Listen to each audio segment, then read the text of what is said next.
technique qui nous fait prendre du retard. Bonjour à toutes et à tous. Merci beaucoup d'être avec nous ce matin pour la première rencontre sur cette plénière. On va parler critères ESG pendant 50 minutes. On va essayer de garder les 10 dernières minutes pour vos questions et vos remarques aux intervenantes et intervenants de ce matin. Critères ESG, pourquoi Pardon, d'abord je me présente. Voilà, c'est toujours intéressant et important de savoir de qui parle. Donc moi je m'appelle Mathieu, je suis journaliste indépendant, notamment sur ces questions liées au climat et au changement que les bouleversements climatiques et les urgences vont devoir apporter et l'adaptation de la société. Et les critères ESG au sein des entreprises, mais pas que, sont aujourd'hui un des leviers clés de la décarbonation de ces entreprises.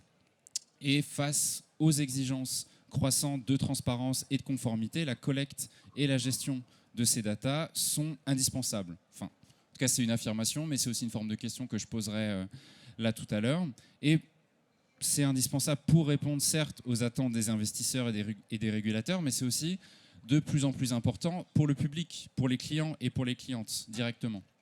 Et les deux grandes questions qu'on va se poser tous ensemble ce matin, ça va être de grandes questions et ensuite on rentrera plus dans les détails. La première, c'est de quelles données on parle.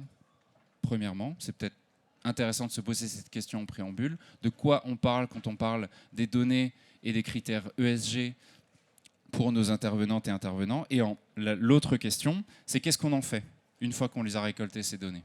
Et ces deux questions, elles vont nous permettre effectivement de savoir comment on structure les critères au sein des entreprises et au sein des secteurs, et avec aussi des agences et des sous-traitants qui travaillent sur ces questions, et aussi comment on transforme ces critères ESG en opportunités.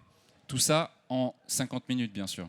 Voilà, ça va être génial, donc ça va être intense. Donc je vous conseille de prendre un double, pas juste un simple café, et on reparlera de café avec vous. Bref, je rentre déjà dans les détails. Est-ce qu'on peut afficher... Oui, non, il n'y a pas les... Ça va peut-être nous aider. Les petites têtes et les profils sur l'écran. Non, peut-être pas forcément. C'est bon? Ah, génial. Donc, on a la chance d'avoir avec nous, je vais essayer de faire dans l'ordre, avec nous Noël Boza. Bonsoir Noël. Vous êtes CEO de l'entreprise Zei. Vous prendrez le temps de nous raconter en quelques mots de quoi il s'agit. Anne-Laure Tech. Bonjour Anne-Laure. Vous êtes responsable développement durable du groupe Sopex. Vous nous raconterez aussi. Olivier Bernard. Bonjour. Bonjour. Vous êtes Head of Sales and Alliance de Verdict. Et enfin Romain Lac. Comme ça qu'on prononce. Très bien. Vous êtes responsable ESG, ça tombe bien, RSE et innovation au CIC Sud-Ouest, Grand Sud-Ouest. Grand Sud-Ouest. Donc, je le dis en propos introductif, déjà de quoi on parle quand on parle de données ESG. Et je vais commencer avec vous, Noël. J'ai l'impression d'être dans une salle de ciné qui est mal isolée avec un gros film d'action à côté de moi. C'est pas grave. Noël, je vais commencer avec vous. L'évolution des données ESG, c'est aussi et peut-être surtout une évolution et une multiplication des référentiels. On parle de labels, on parle de normes ISO, on parle de certification européenne. Donc ça, c'est un des points importants que je voulais aborder. Et l'actu, surtout l'actu en ce moment, c'est la CSRD. Et peut-être rappeler en quelques mots de quoi il s'agit. Et comment ce bouleversement, en tout cas, est-ce que c'est un bouleversement, cette nouvelle certification? Oui, alors bonjour à tous, enchanté. Donc, je suis Noël Boza, le fondateur de Zei. Peut-être en 30 secondes, on est un logiciel ESG qui a une particularité, c'est qu'on est en capacité de centraliser sur le même outil tous les différents référentiels qu'utilise une entreprise avec toutes les données, que ce soit les labels, les ISO, les réglementations, les questionnaires ESG des investisseurs, des clients, les EcoVadis, et on vient de tout harmoniser pour éviter la double saisie, le double audit, la double validation, et donc faire gagner quand même pas mal de temps pour se concentrer sur ce qui compte vraiment, donc l'amélioration de l'impact. Donc on commence à connaître assez bien la data ESG, les différents indicateurs ESG, les différents labels. On a plus de 100 référentiels, on a plus de 15 000 indicateurs différents parmi ces différents référentiels. Et ça fait 10 ans qu'on existe, et donc on a vu quand même pas mal d'évolutions, et notamment avec l'arrivée de la CSRD. Alors pour bien comprendre de quoi on parle, il faut peut-être distinguer la donnée et l'indicateur. Des indicateurs, ça peut être tout type d'informations. Ça peut être du semi-narratif, qu'on va beaucoup retrouver dans les ISO. Donc c'est conforme, non conforme, c'est des oui-non. en général. On va ensuite avoir les données plutôt chiffrées qui vont être des unités, des valeurs absolues, tonnes de CO2, consommation d'eau, consommation d'énergie. On va avoir ce qu'on retrouve beaucoup dans la CSRD, c'est les narratifs. On n'attend pas un oui-non ou une valeur chiffrée, on attend vraiment un paragraphe, un texte court ou un texte long. Et un type de données qui est plus pertinente pour le pilotage et qui est justement un peu plus récent avec la CSRD, qui sont les intensités. Il suffit plus juste de mesurer combien j'émets de tonnes de CO2, mais de relativiser cette information sur quelque chose d'utile pour comprendre là où j'en suis et piloter la progression. C'est-à-dire relativiser sur quelque chose d'utile. En gros, on ne cherche pas à regarder combien je consomme d'eau en mètre cube, mais par exemple combien je consomme d'eau pour produire une tonne ou un produit et service. C'est plus utile parce que comparer des valeurs absolues, ça n'a pas beaucoup de contexte pour vraiment comprendre là où j'en suis et comparer des entreprises. Si on prend Uber qui dit j'ai 1 million de véhicules électriques sur la route, ouais, très bien, mais peut-être que c'est 1 million sur 100 millions. Et alors que le CAB, qui est français, ils ont peut-être que 500 véhicules sur 1000, et donc il faut regarder ce pourcentage, en fait, cette intensité, tonnes de CO2 au voyage, ou des ratios. C'est ça qui est vraiment pertinent. Et malheureusement, pendant longtemps, ces intensités-là, on ne les regardait pas beaucoup. Donc là, ce que vous décrivez, c'est une forme de maturité de ces critères ESG. C'est une maturité qui commence à arriver avec la CSRD. Donc pendant très longtemps, on faisait de la RSE avec une approche de moyens. C'était beaucoup les... Alors c'est très bien d'utiliser des moyens, tous les ISO, les labels, qui vont regarder si on coche une liste de 100, 200 ou 300 indicateurs en mettant des oui-non, conformes, non conformes, en partie conformes. C'est un très bon départ pour structurer un système de management de sa RSE et beaucoup s'arrêtaient là. Et là, ce qu'on commence à voir, c'est qu'on va beaucoup plus dans le chiffré d'un côté, on vient mesurer concrètement des valeurs. Grâce à la CSRD, on a aussi une approche de matérialité, donc pour essayer de comprendre quels sont les impacts qui vont être les plus importants pour mon secteur d'activité. Donc c'est bien d'avoir 200 critères au même niveau, mais c'est encore mieux si j'ai les 10 critères qui sont les plus pertinents pour mon secteur. Je suis dans l'agriculture, ce qui va compter, c'est l'eau et c'est la biodiversité, avant le climat. Je suis dans l'énergie, c'est l'inverse. Et ça, c'est très nouveau. C'est grâce à la CSRD qu'on a cette approche-là. Juste rappeler en quelques secondes ce que c'est la CSRD. CSRD, c'est une réglementation européenne qui vient renforcer le rapport de durabilité. Donc, elle remplace en quelque sorte la trame de data qu'on avait de la DPEF, la déclaration de performance extra-financière, qui demandait aux entreprises de parler de plein de sujets, notamment les politiques et les indicateurs chiffrés, mais sans vraiment structurer un langage commun, des indicateurs précis.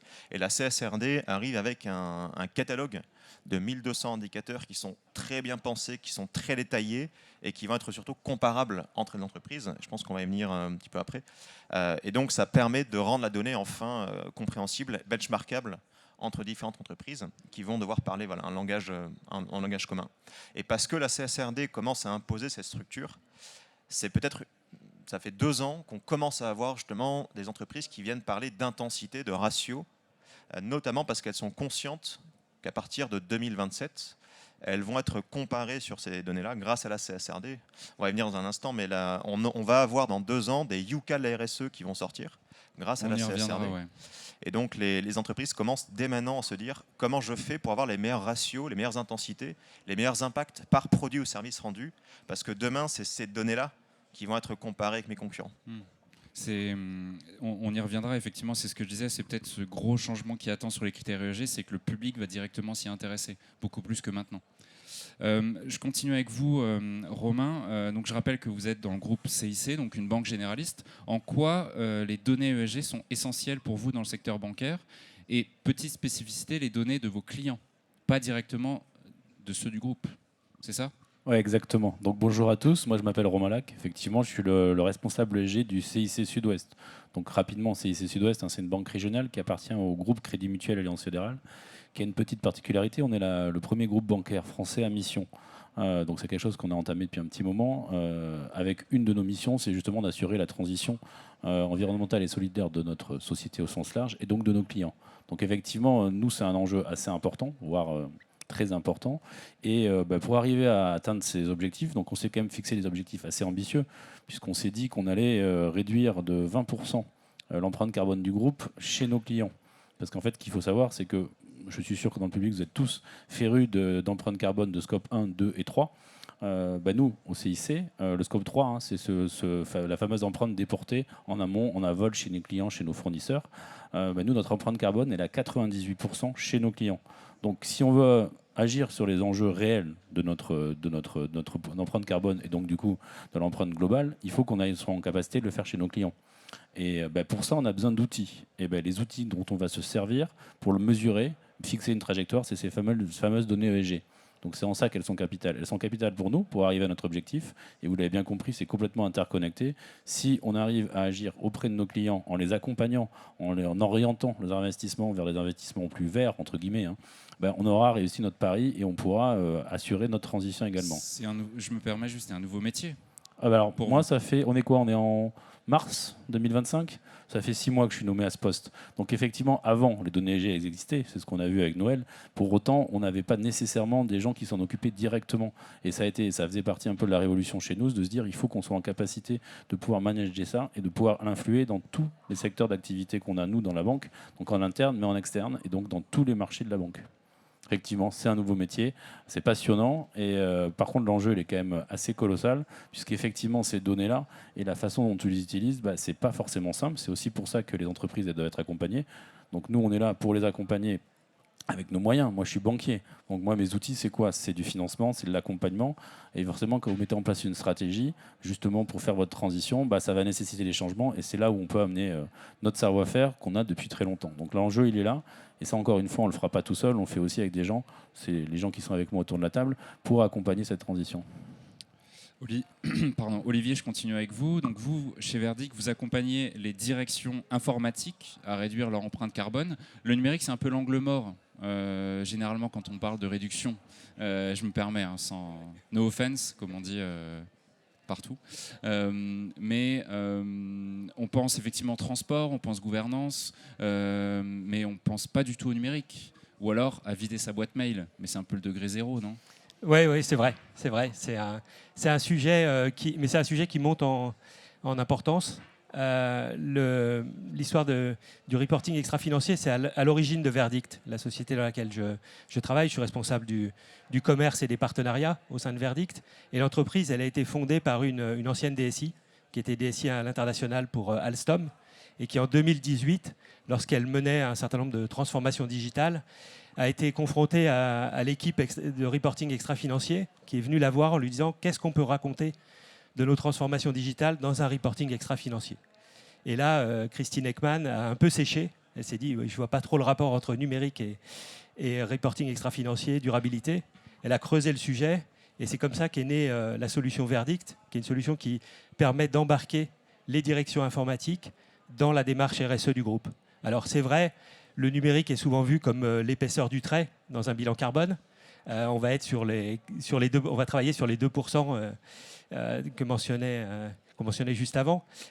Donc c'est encore un sujet qui monte en maturité, qui prend de l'importance.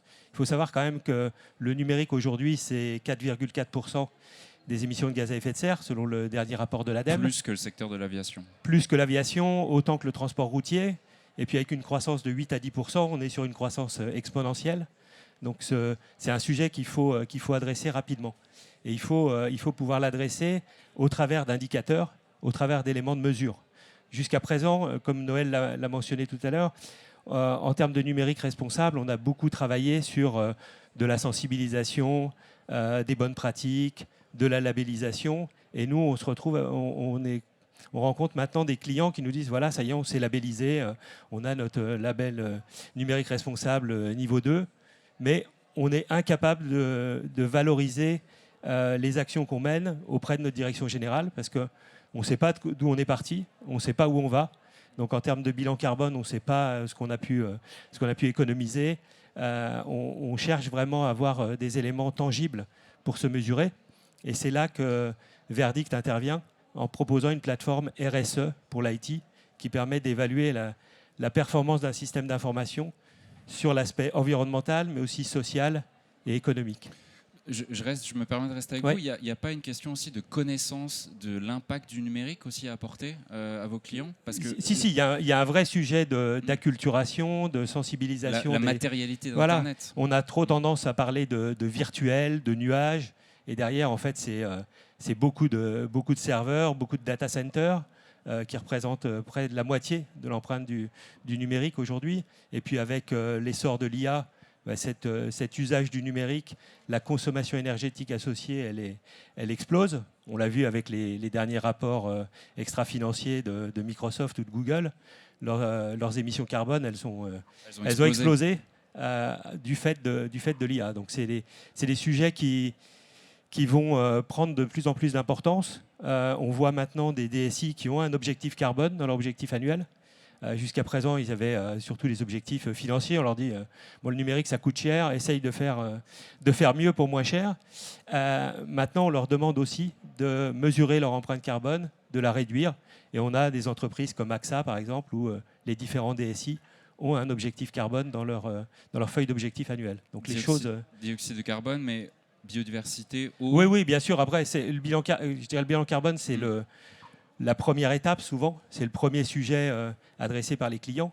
Mais derrière, il faut vraiment aller sur une analyse de cycle de vie du numérique et se dire que le numérique, ça génère de la consommation énergétique, de la consommation de ressources, des effets sur la biodiversité, des effets sur l'eau. Donc, il faut avoir cette vision globale de l'impact environnemental du numérique et aller, bien sûr, au-delà du carbone. Anne-Laure, je termine ce premier tour de table avec vous. Moi, la question qui m'a spontanément intéressé, c'est comment vous faites pour collecter les données ESG du groupe. Vous nous raconterez en quelques mots ce que vous faites, parce que j'imagine que c'est pas si simple. Et en deuxième question, c'est est-ce que vous avez des exemples précis de données ESG sur lesquelles vous travaillez actuellement ? Oui, donc Groupe Sopex, c'est une entreprise belge basée à Anvers qui est importateur-exportateur de café et de sucre. Et donc en fait, on a à peu près 80 collaborateurs dans le monde, donc plutôt petite entreprise avec environ 90 000 tonnes de café par an et 28 000 tonnes de sucre. Donc effectivement, le plus gros enjeu pour nous, c'est que on travaille avec beaucoup de pays différents. Beaucoup de réglementations différentes. Jusqu'à présent, en fait, la partie en fait, développement durable était externalisée par un tiers et depuis quelques mois, l'entreprise... C'est-à-dire ? On avait un prestataire externe qui accompagnait l'entreprise sur la stratégie développement durable. Et avec l'importance en fait, de ces données, en tout cas de ces enjeux, l'entreprise a décidé de me nommer à ce poste-là pour internaliser la fonction et pour permettre d'avoir une stratégie qui est beaucoup plus en ligne avec les enjeux et la vision de l'entreprise. Donc, depuis ces quelques mois où j'ai pris mes fonctions, on a décidé effectivement de digitaliser la collecte des données. C'est pas toujours évident. Enfin, en tout cas, les freins qu'on peut avoir, c'est effectivement qu'on est dans différents pays, on n'utilise pas tous le même ERP. ERP, c'est ? Pardon, la façon de, par exemple, rentrer un contrat dans un outil. On a, en fait, disons qu'on n'a pas on n'a pas tous la même donnée au même endroit. Donc l'idée, c'était d'abord d'uniformiser un petit peu la sélection des données, ensuite de venir la collecter, trouver les bonnes personnes. Parce que comme on disait sur les nouveaux métiers, c'est aussi, entre guillemets, c'est le métier de personne, mais c'est le métier de tout le monde. Donc chacun doit se sentir responsable aussi de venir collecter cette donnée et de pouvoir la rentrer dans l'outil. Donc là, aujourd'hui, on a une plateforme digitale de reporting qui est assez nouvelle. On est impacté par la CSRD, donc on a commencé aussi notre analyse de double matérialité, ce qui est très fructueux en tout cas, parce que ce qui nous permet d'avoir une bonne vision des points forts et des points faibles et de pouvoir axer notre stratégie aussi en fonction. Il y a une autre réglementation aussi à laquelle on est confronté, c'est la RDUE, c'est la réglementation sur la déforestation importée, donc qui est le café est dans les commodités visées, voilà exactement. Ce qui est aussi, on fait un peu du back and forth avec la Commission européenne, mais c'est-à-dire que ça a été retardé d'un an cette entrée en vigueur, mais c'est aussi énormément d'informations à aller rechercher, notamment dans les pays d'origine où on va sourcer le café notamment. Voilà. Et Si vous deviez mettre en avant une donnée sur laquelle vous travaillez en ce moment, c'est celle-ci, ça sur serait la déforestation? essentiellement oui, parce qu'en fait, c'est vraiment bien connaître sa chaîne de valeur, où est-ce qu'on va sourcer, et sachant que, par exemple, à partir du moment où on va acheter du café à un exportateur, ça peut venir, par exemple, de 1000 fermiers. On peut avoir un conteneur qui a 20 tonnes de café qui a été fourni par 1000 fermiers différents, par exemple. Donc, comment on va rechercher la donnée, la granularité de la donnée vraiment au niveau du champ, du fermier. Est-ce que, j'ai envie de vous entendre là-dessus, Noël, est-ce qu'on n'est pas là face aux limites, dans ce qu'on vient d'entendre là, de ces critères ESG? Les critères ESG ne pourront jamais, peut-être pas être à la hauteur, en tout cas, des enjeux dans certains secteurs. Là, c'en est un exemple, il y en a plein d'autres, effectivement, sur des secteurs qui, intrinsèquement, ont un impact assez important sur leur environnement. Pourquoi limite? Dans la difficulté de récolter les données, notamment. Est-ce que ça, c'est difficulté, c'est une pas limite? une limite. Difficulté, c'est un obstacle à résoudre, et grâce à la technologie, grâce à la data, on peut le résoudre. Mais en effet, comme tu le dis, si on n'a pas une vision très granulaire qu'on consolide derrière, en fait, on fait du vent. Plus la donnée sera précise, plus on aura une maîtrise sur les impacts. Et notamment quand on va derrière se comparer, il faut aussi parler du contexte. Il y a certaines entreprises qui ne vont pas du tout aller dans le niveau détail par ferme. C'est possible, il y a des outils pour, notamment avec des satellites pour voir si la déforestation autour des fermes s'agrandit ou pas. Mais il y a plein d'entreprises qui ne vont pas du tout aller dans ce niveau de détail. Et notamment avec la CAC1D, l'avantage, c'est qu'on est obligé de parler du contexte de la data. Comment ça a été mesuré. Et quand ça a mal été mesuré, quand ça a été fait avec des proxys, donc on n'est pas une vision, un détail très chiffré, mais quand on fait des estimations, il faut le dire, et c'est perçu comme en général étant moins transparent. Et il y a beaucoup d'investisseurs notamment qui ne vont pas investir s'il n'y a pas un niveau de précision de niveau 1, enfin de niveau le plus précis possible. Il y a des obstacles, c'est difficile, mais on a les outils pour, et plus le temps va passer, plus il y aura une demande pour ces outils, plus ils vont devenir précis et accessibles. C'était pas une question piège. Une fois, Romain, que vous avez récolté les données, notamment de vos clients, ce fameux nouveau métier d'accompagnement, comment ça se déroule, ce dialogue avec les clients? Comment c'est perçu? Alors, une fois qu'on a récupéré ces données, on les met dans un coffre. Non, je plaisante. Alors oui, on le met dans un coffre, c'est-à-dire qu'on s'assure effectivement que ces données elles passent pas partout. Mais non, surtout, qu'est-ce qu'on en fait? Je vous l'ai dit, en fait, c'est des données qui nous permettent en fait, plutôt de mesurer la maturité de nos clients sur ces sujets-là. Et quand je dis de mesurer la maturité, c'est de voir où en est la trajectoire. Est-ce qu'on est au début? Est-ce qu'on est à la fin? Est-ce qu'on est au milieu? Et donc, de savoir comment nous, à côté de ça, on va pouvoir s'inscrire aux côtés de nos clients pour les accompagner. Je m'explique. Quand un client nous explique qu'il a commencé à réfléchir à son plan de transition, il s'est posé la question effectivement de la durabilité de son activité dans le temps, et que ça va occasionner des changements de stratégie, des changements peut-être dans sa ligne de production, j'en sais rien. Ça, en fait, ça va nécessiter nécessairement à un moment des investissements. Ça tombe bien, parce que moi, mon métier, c'est d'accompagner les clients dans le financement de leurs investissements. Donc, tout l'enjeu pour nous, en fait, on pourrait croire que ce sont des contraintes pour nous, de se dire il faut qu'on aille récupérer ces données, ça veut dire encore l'administratif, les incorporer, etc. Mais en réalité, non, c'est vraiment une opportunité pour nous d'accompagner nos clients au bon moment, et donc d'être nous aussi durables avec eux dans le temps. Et ça, c'est très important. Et moi, je suis convaincu que, en fait, en connaissant bien nos clients et en les accompagnant, on sera aussi demain les partenaires les plus sérieux à leur côté. Et s'il y avait un message à faire passer là-dessus, je pense qu'aussi, on peut avoir ce que je disais tout à l'heure quand on a préparé les échanges, on peut avoir une vision un peu romantique de ce sujet en disant, et je pense qu'on est tous convaincus, et je pense que le lieu est le siège de ça aujourd'hui, on est tous convaincus qu'on a un impact sur l'environnement et que c'est notre job à tous de faire en sorte que ces impacts soient les plus limités possibles.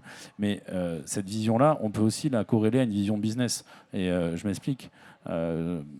Quand vous êtes chef d'entreprise, que vous avez votre société en général, à la fin de votre aventure, vous allez voir la vente de cette société. Et si vous n'êtes pas posé la question de la durabilité de cette activité, au moment où vous aurez la vente, peut-être que votre business qui a été florissant pendant des années, il ne vaudra plus grand-chose. Donc là, je ne suis pas en train de parler de vision du monde, je parle assez pragmatiquement de ce qui est mon métier à l'origine, c'est des chiffres. Et ça peut être un moteur aussi. Donc ce que j'ai envie de dire là-dessus, c'est peu importe les moyens à un moment donné, la fin, c'est d'avoir une activité durable. Et si elle est durable, elle sera dans un monde qui l'est aussi. Et c'est en ça que ces outils-là, ils vont nous permettre de le mesurer. C'est entendu ça aujourd'hui? C'est vraiment un sujet. Je pense pas. Alors, je pense pas qu'il y ait des réels climato-sceptiques. Alors, il y en a peut-être un qui est à la tête des États-Unis, mais C'est pas le climato-scepticisme, mais concrètement auprès de chefs d'entreprise. Ça veut dire parfois remettre en cause ouais.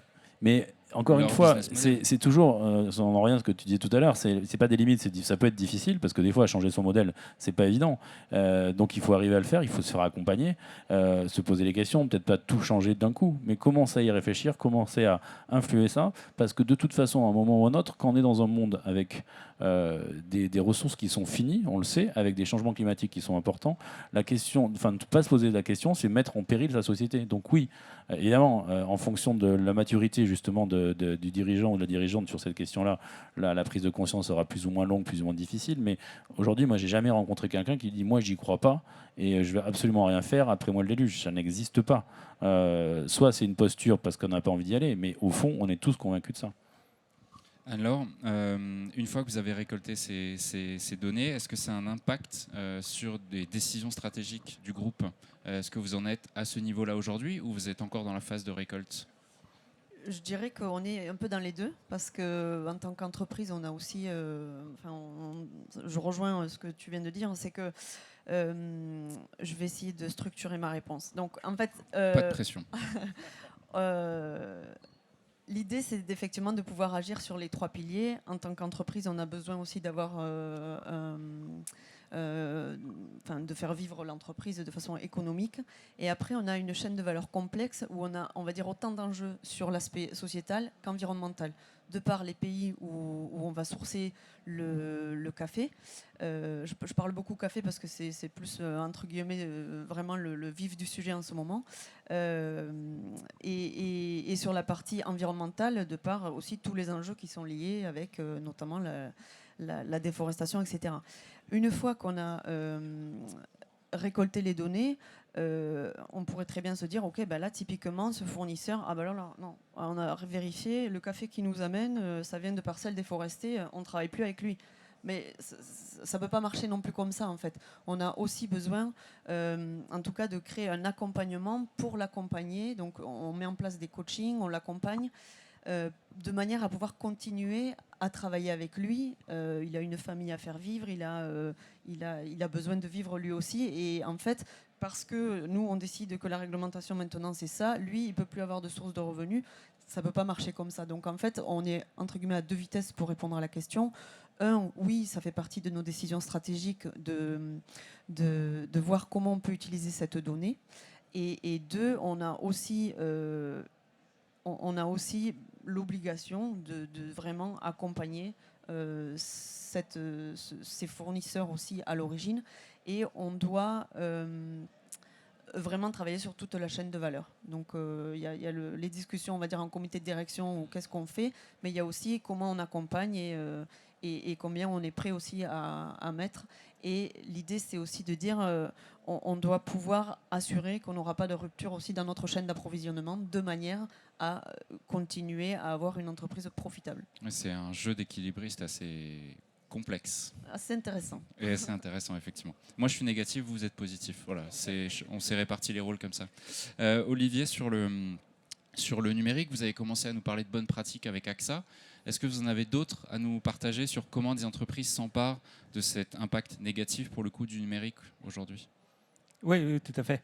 Après, on verra aussi que le numérique peut avoir un impact positif. Il y a aussi, moi, je suis négatif. Voilà. Donc, je dirais que, de notre point de vue, la bonne pratique à adopter, c'est de se mesurer.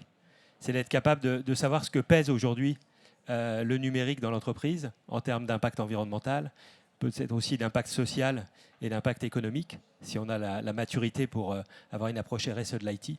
Je pense que c'est la vraie bonne pratique, parce que c'est ce qui va vous permettre de valoriser toutes vos actions, de savoir où vous en êtes, comment vous pilotez votre transformation, quels gains vous réussissez à réaliser. Et pour illustrer ça, je prendrai l'exemple de la RATP, donc entreprise publique avec laquelle on a travaillé toute l'année dernière. C'est une entreprise dans laquelle la RSE a vraiment réussi à s'imposer et à infuser toutes les décisions de la RATP. Et aujourd'hui, la RATP s'évalue et évalue son numérique sur l'ensemble des 3 piliers de la RSE. Et on l'a fait avec eux l'année dernière. Et aussi, dans la gouvernance projet, aujourd'hui, la RSE fait partie des éléments clés pour valider un projet, que ce soit un projet métier d'extension d'une ligne de métro, de construction d'une nouvelle ligne, mais aussi sur les projets informatiques. Dès qu'on dépasse un certain budget, l'équipe projet doit venir en comité d'engagement avec des éléments techniques, bien sûr, des éléments financiers, des éléments de cybersécurité, mais aussi des éléments d'impact environnemental. Et la RSE et la direction financière de la RATP ont imposé à chaque équipe projet de venir avec au minimum 2 scénarios pour un nouveau projet. Donc d'être capable d'évaluer ces 2 scénarios, de proposer un choix en prenant en compte les critères techniques, financiers et environnementaux.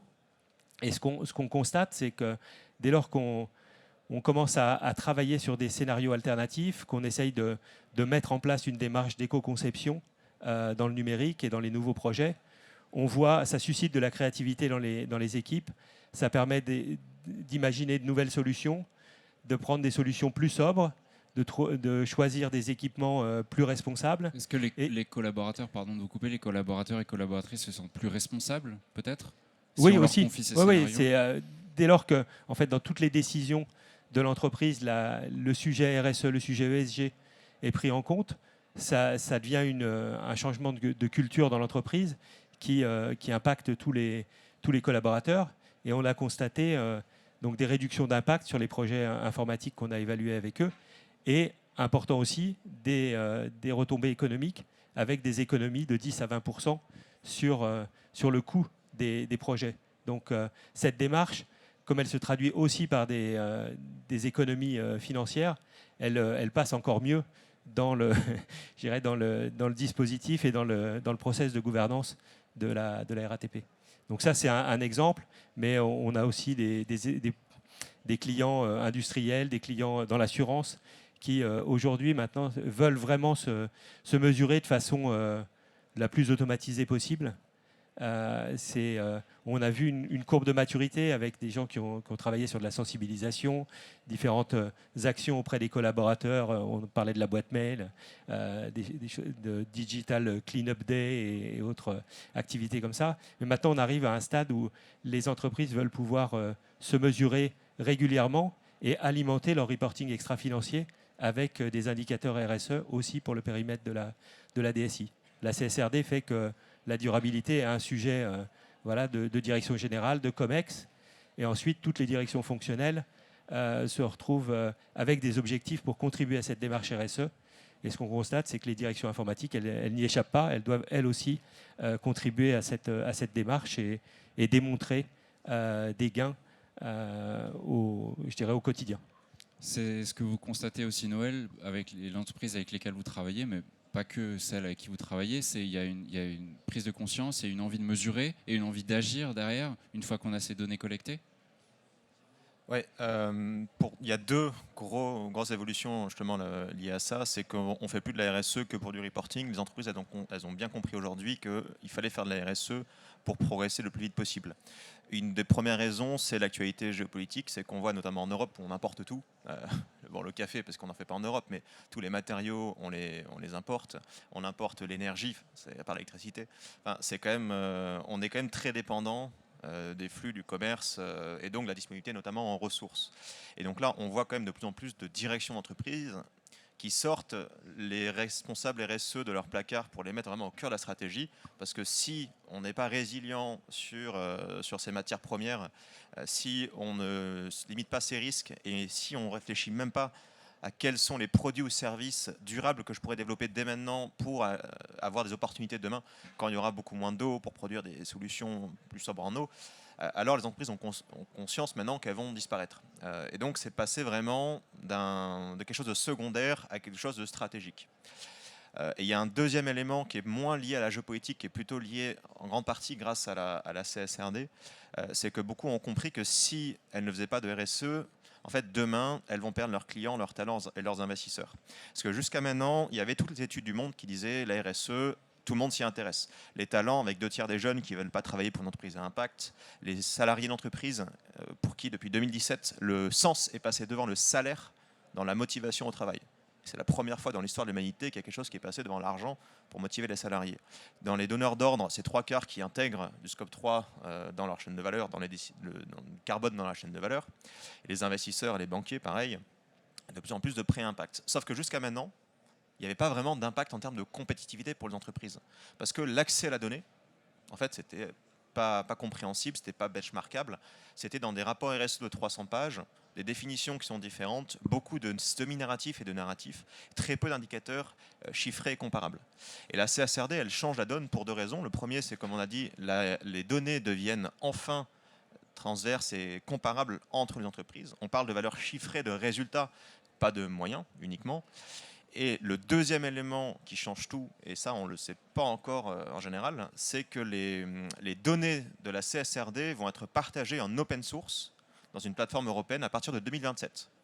Il va se passer exactement ce qui s'est passé avec Yuka sur les données de santé des produits alimentaires, avec les données de la RSE. Yuka tape dans une base de données européenne avec des données qui sont chiffrées, comparables et open source pour en faire quelque chose de communicable, de partageable auprès des consommateurs. La CSRD va permettre de faire exactement la même chose avec les données ESG des entreprises. Et donc à partir de 2027, les Yuka, les Welcome to the Jungle, les comparateurs boursiers vont tous commencer à apporter une donnée claire, compréhensible et des benchmarks ESG de toutes les entreprises auprès des talents, des clients et des investisseurs. Et ça va être un bouleversement structurel.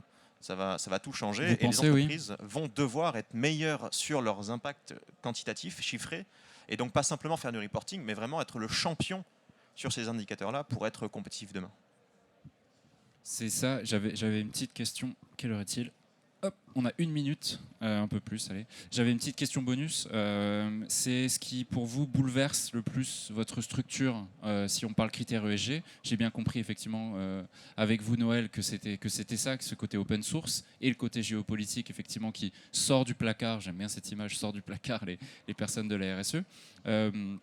Olivier, vous aviez quelque chose qui structure et qui bouleverse aujourd'hui votre secteur ? Ouais, ce qui bouleverse le secteur du numérique, bon, on le sait tous, c'est la montée en puissance de l'intelligence artificielle, puisque c'est consommateur d'énormément de ressources, d'énormément d'énergie. Donc c'est un sujet qui va faire exploser les bilans carbone, l'impact environnemental du numérique. Et en plus, c'est un sujet qui est relativement opaque, puisque les grands acteurs de l'IA ne dévoilent pas exactement les ressources qu'ils utilisent pour répondre, pour mettre en ligne un chat GPT ou autre, le chat.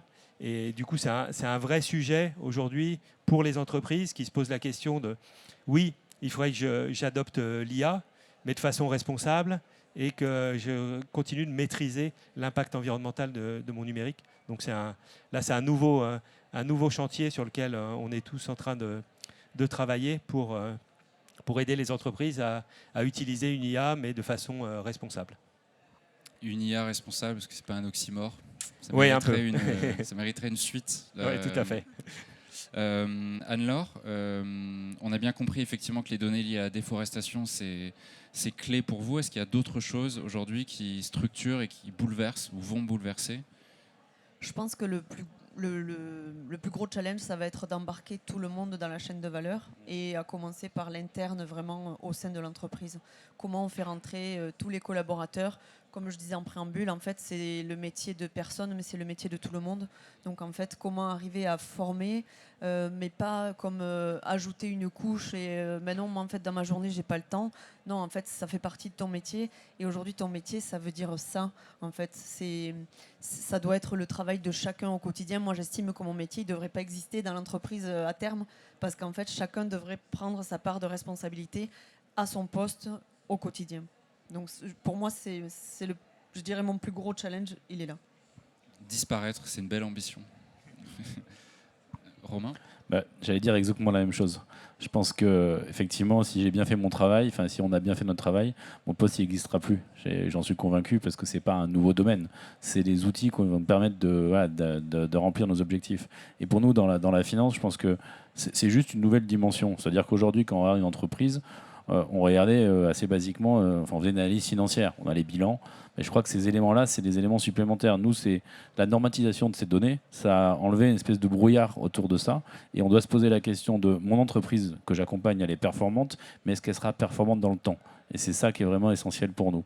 Donc je suis persuadé que demain, on aura tous ce réflexe de se poser ces questions qu'on ira voir un client chef d'entreprise. Et donc moi, je ne serai plus là non plus pour le faire, on sera parfait. Curieuse conclusion, mais pourquoi pas. Merci en tout cas. On va passer à vos questions, à vos remarques si vous en avez. Je peux passer avec le micro si vous le souhaitez. Ouais. Bonjour, merci beaucoup pour votre présentation. C'est une question pour Noël, pour Zei. On a beaucoup parlé de la CSRD. On a en cours le décret Omnibus qui va certainement retirer les normes sectorielles. Donc, qu'est-ce que tu en penses et comment vous vous préparez sur Zei pour ça? Alors, l'omnibus, tout ne va pas passer l'omnibus au niveau du Parlement. Juste mais omnibus, certains pour moi, éléments. c'est un omnibus. C'est quoi le... C'est un package de décrets de loi qui viennent remplacer ou modifier certains éléments du Green Deal. Donc dans le Green Deal, il y a Taxo, enfin il y a plein de choses, dont la CSRD. Et donc parmi les propositions de l'omnibus, il y a notamment le fait de monter les seuils de 250 à 500 ou 1000 salariés. Donc ça fait moins d'entreprises qui seraient touchées. Il y a en effet la suppression des normes sectorielles qui étaient des annexes à la CSRD pour certains secteurs, par exemple les indicateurs propres à la banque, propres au transport et ainsi de suite. Et ça, en effet, pour l'instant, c'est proposé d'être mis de côté. Alors, ça ne va pas changer pour moi la trame de fond parce que avec la CSRD, la première étape, c'est de faire la liste de double maternité. Et un des gros enjeux de ces normes sectorielles, c'était de proposer un peu sur étagère les indicateurs les plus pertinents pour un secteur d'activité. Donc dans la banque, en effet, l'impact des clients de la banque dans tout ce qui est produits alimentaires, la biodiversité, l'eau, avec des indicateurs associés. En réalité, ce qui va se passer, c'est qu'il va y avoir une convergence naturelle de ces données par secteur d'activité parce qu'il suffit que je sois dans le transport de logistique et que mon concurrent, il parle, lui, de l'impact carbone de son transport à tonne kilomètre.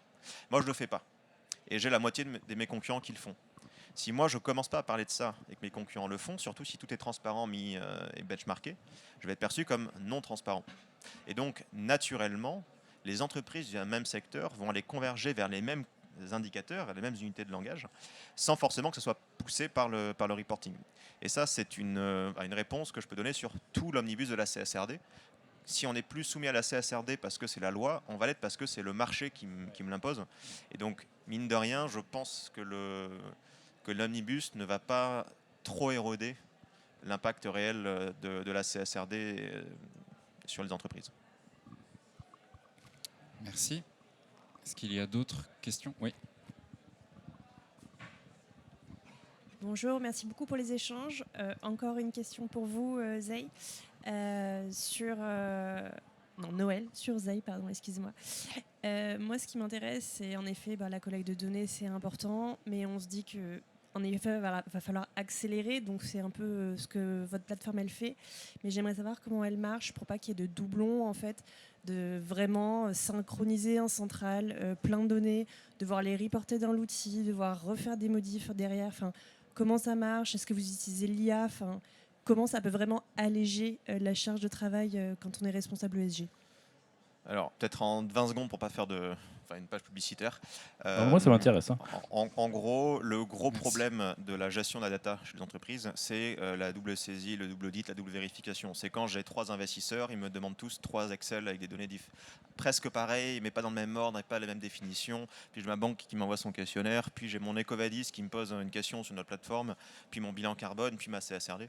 Donc ce qu'on fait, c'est qu'on a tous ces référentiels un peu sur étagère, et les indicateurs de ces référentiels sont les mêmes. Ce qui veut dire que dès que je complète, que je mets à jour, que je mets un document, que je fais éditer par EY une valeur quelque part, ça met à jour le même indicateur pour tous les autres référentiels pour éviter la double saisie, avec des calculs préparamétrés. Et en gros, on estime que ça va diviser par 3 à 5 le temps qu'une entreprise passe justement dans cette collecte, dans ces Excel, dans ces double reporting, pour l'allouer justement aux outils de pilotage et de progression qui sont infusés dans l'outil. L'IA, on en a, c'est plutôt pour rédiger du narratif. On a aussi de l'IA pour réutiliser les rapports RSE précédents pour ne pas rédiger à nouveau dans un nouveau texte CSRD. Mais c'est assez à la marge parce que L'IA peut halluciner. Si on hallucine sur les données ESG, c'est pas génial. Et surtout, encore une fois, l'IA, pourquoi pas, ça peut avoir des impacts intéressants. Mais l'IA, ça a aussi un impact sur la consommation de ressources et d'énergie et CO2 qui est très forte. Et pour faire ce genre d'harmonisation, on n'a pas besoin d'IA. Si c'est bien paramétré au début, c'est juste soit l'algorithmie, soit une structuration de la data, quoi. Merci. Peut-être que Verdict peut vous aider dans l'accompagnement. C'était une blague, il n'y avait pas besoin de répondre. Est-ce qu'il y a d'autres? Oui. Bonjour, enchantée. Alors, je suis arrivée en cours de route, alors peut-être que le sujet a été abordé. Au-delà du paquet omnibus, moi je vois aussi toute la partie CS3D et tous ces sujets-là qui vont vraiment un peu plus loin. On va rentrer dans des accords tripartites. Mais le vrai sujet, ce qu'il n'est pas sur le fait qu'il va y avoir les VSMIs. Vous l'avez dit, on aura la partie marché. Et donc, à partir du moment où on a le marché qui arrive, il y aura toujours des data points, peut-être moins, mais ça va permettre à chacun de se mettre en concurrence. Et pour vous, du coup, côté vraiment entreprise, ancrée dans les territoires, ça va aussi permettre quelque part d'avoir quelque chose de normatif et de permettre à chacun de comprendre de quelle manière c'est vertueux d'aller vers quelque chose qui préserve aussi l'eau, la biodiversité, l'empreinte carbone et tous ces sujets-là. Enfin, est-ce que dans votre quotidien déjà aujourd'hui, vous les prenez en compte? Et comme on est forcément le scope 3 de quelqu'un, est-ce que vous-même, si demain vous faites partie de ces personnes, donc les 80% d'entreprises qui ne seront plus concernées, cette démarche, elle continuera, elle perdurera. Et du coup, c'est un rebond aussi pour vous, côté outils, on va dire. Est-ce que justement vous continuez à le promouvoir dans ce sens-là? Parce que au-delà du fait que j'espère moi aussi que mon métier n'existera plus et que je serai plus directrice RSE, j'espère surtout une chose, c'est que ça prendra conscience et que ça germera et qu'on se rendra compte que les modèles d'affaires, c'est à nous de les transformer. Et on accompagne au changement de ces modèles d'affaires. On ne fait pas le modèle d'affaires, mais on les accompagne. Enfin voilà. Je peux peut-être répondre sur une première partie, puis après sur la partie outils, je laisserai la main. Et ensuite, on clôturera. Ok. Mais oui, moi, c'est ce que je disais tout à l'heure. Quand tu parlais, on est tous le scope 3 de quelqu'un, tu n'étais peut-être pas arrivé quand on a commencé. Moi, le scope 3 de mon établissement, c'est 98% chez mes clients. Donc, nécessairement, ma transformation, elle va passer par la transformation chez mes clients. Donc, ça, c'est évident. Et ce que je disais aussi sur la fin, c'est que peu importe les moyens, l'objectif c'est qu'il bien effectivement on arrive à cette transformation. On peut le faire parce qu'on a des valeurs humanistes, on le fait par romantisme, on le fait parce qu'on pense qu'on vit tous dans une même maison et que si la maison brûle, sans reprendre des expressions que tout le monde connaît, ça va être compliqué. Et on peut le faire aussi parce qu'on veut être performant financièrement, parce qu'on a envie d'avoir une entreprise qui fonctionne. Et moi je suis complètement convaincu que la CSRD, effectivement, on parle de détricotage, on parle d'enlevage de moins d'impact, etc. Mais le marché va l'imposer parce qu'à un moment donné, moi je suis un grand groupe, je reporte et j'ai besoin que les gens avec qui je travaille reportent aussi. Donc nécessairement, c'est la fameuse théorie du ruissellement, nécessairement ça va impacter tout le monde. Si je veux être concurrent dans un milieu où les gens qui sont bons reportent, il faut que je reporte aussi. Voilà. Juste rapidement, moi aussi je voulais intervenir, c'est que nous typiquement en interne ça a été un sujet au dernier comité de direction, il venait juste d'y avoir le 26 février l'omnibus et en fait très clairement ça a été une décision stratégique de dire en fait quoi qu'il advienne on continue et nous sans parler de transparence ou de concurrence, en fait nous déjà en interne on voit le bienfait que ça a apporté d'aller sur ces indicateurs là en fait. Donc, je veux dire, même au niveau de la direction, ça a déjà été, en tout cas, bénéfique. Tout ne fait pas sens pour une entreprise comme la nôtre, mais en attendant, il y a beaucoup de progrès à faire et de bénéfices à rentrer dans cette démarche-là. Donc, ça fait partie de notre plan d'action. Oui, juste sur le scope 3, je dirais que c'est aussi un sujet qui intéresse beaucoup les directions informatiques, parce que les DSI de grands groupes, elles sont fortement externalisées. Souvent, c'est 50% en fait de l'IT qui est chez des partenaires, des entreprises d'infogérance et ainsi de suite. Et donc, ça fait partie de la courbe de maturité qu'on voit au sein des DSI. Elle commence déjà par s'évaluer en interne. Et puis ensuite, on est capable d'intégrer les grands partenaires de la DSI dans la plateforme pour calculer un scope 3 amont avec les grands fournisseurs de l'IT. Donc je dirais que c'est un sujet qui est valable globalement et qui également, au niveau de chaque ligne de business, se traduit par des actions concrètes aujourd'hui. Puis peut-être juste s'il nous reste 10 secondes, sans même parler de la VSME, en fait la CSRD a déjà eu un impact avant même de toucher les entreprises, parce que ça fait presque 1 an et demi que les EcoVadis, les labels, les ISO, les questionnaires ESG des banques, des investisseurs et des clients ont déjà commencé à s'harmoniser avec la CSRD pour justement que les définitions des indicateurs soient les mêmes qu'avec les autres. Parce que si Bicorp disait ben non, moi je ne m'harmonise pas, je garde mes données, mais que l'AFNOR le fait, AFNOR va avoir beaucoup plus de clients. Et donc tout le monde a déjà commencé à converger, pas vers la réglementation de la CSRD, mais vers le modèle de données de la CSRD. Et ça, c'est déjà fait, et c'est un gros choc de simplification que permet la CSRD dans la gestion des données ESG. Merci. J'aurais tellement de questions à poser sur le marché, la théorie du ruissellement et sur tout ça, mais bon, malheureusement, on n'aura pas le temps. Et merci beaucoup, on peut les applaudir. Merci. Et n'oubliez pas, on est tous le scope 3 de quelqu'un. Voilà. Bonne journée à vous.